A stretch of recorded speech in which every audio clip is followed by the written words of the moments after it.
ওরা ভাবে সব হয়তো দিদি খাবে। দিদি তো একবার সকালে খায়, একটু চাটা সামান্য কিছু, আর রাত্রিরে একবার খায়। তাছাড়া তো দিদি অন্য কিছু খায় না। এটা আজকের নয়, অনেক দিনের।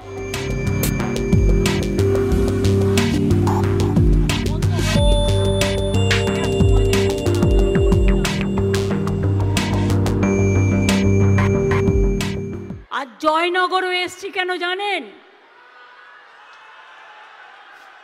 আপনাদের জয়নগরের এমএলএ আমাকে অনেক জয়নগরের মোয়া দেয়।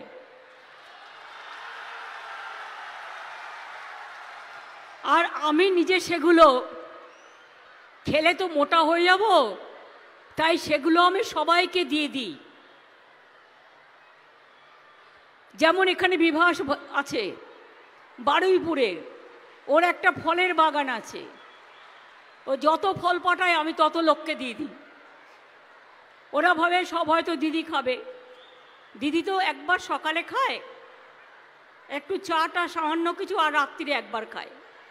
তাছাড়া তো দিদি অন্য কিছু খায় না। এটা আজকের নয়, অনেক দিনের। কিন্তু আমি আজকে আপনাদের ধন্যবাদ জানাতে এসেছি এই কারণে, কালকে আমি গঙ্গাসাগরে ছিলাম। প্রতি বছর আমি আসি, এবং জয়নগরের মোয়া আজকে জিআই পেয়েছে, সারা বিশ্ববিখ্যাত হয়েছে।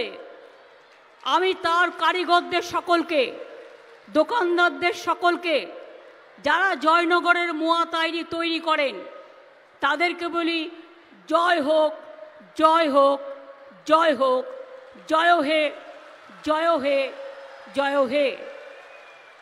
আপনারা শুনলে খুশি হবেন, আমরা জয়নগরে একটা জয়নগরের মোয়া হাব তৈরি করছি প্রায় 2.5 কোটি টাকা দিয়ে। তাহলে কি হবে, যত জয়নগরের মোয়া এক জায়গা থেকে আপনারা পেয়ে যাবেন, তারা একটা করে সেখানে জায়গাও পাবে। আর একটা কথা বলি, সুন্দরবনের মধু, আমি সুন্দরবনের যেসব প্রোডাক্ট তার নাম দিয়েছিলাম সুন্দরিনী। আজকে সুন্দরিনীর মধু বিশ্ববিখ্যাত হয়েছে, জিআই প্রোডাক্ট পেয়েছে। অনেক অনেক অভিনন্দন যারা মধু তৈরি করেন। মোচার বলতা কত কামড়ায়, সেই কামড়ানো খেয়েও যখন আপনারা সেই মধুর চাক ভেঙে মধু তৈরি করেন, মানুষকে দেন, মধু শরীরের পক্ষে খুব উপকারী। সুতরাং আপনাদের জেলার মুকুটে 2টো স্বর্ণ পালক সংযোজিত হয়েছে। এই জেলায় আমরা গতকালও করেছি, আজকেও প্রায় 700 কোটি টাকা আবার নতুন করে প্রজেক্ট দিয়ে যাচ্ছি এবং উদ্বোধন করে যাচ্ছি।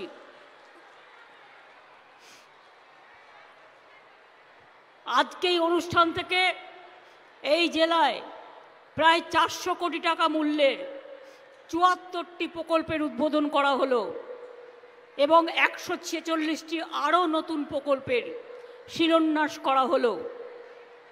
এর আগেও 61 কোটি 50 লক্ষ টাকার কালকে সাগরে উদ্বোধন করা হয়েছে।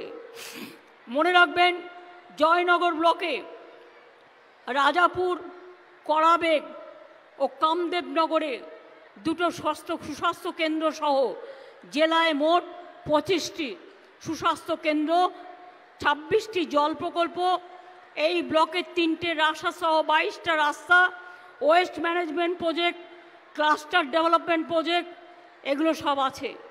এছাড়াও মগরাহাট থেকে শুরু করে, ডায়মন্ড হারবার থেকে শুরু করে, মথুরাপুর থেকে শুরু করে, মন্দির বাজার থেকে শুরু করে, গোসাবা থেকে শুরু করে, পাথর প্রতিমা থেকে শুরু করে, কাকদ্বীপ থেকে শুরু করে, মগরাহাট থেকে শুরু করে, সোনারপুর থেকে শুরু করে অনেক প্রজেক্ট বারুইপুর থেকে দেয়া হয়েছে। আমি আপনাদের বলি, আজকে আমি একটা গুরুত্বপূর্ণ কাজ আবার করতে এসেছি। যদিও তার আগেই বলি যে আমরা 2011 সালের পর থেকে পঞ্চায়েত ও পৌর এলাকা মিলিয়ে 50 লক্ষ লোকের বাড়ি আমরা তৈরি করে দিয়েছি।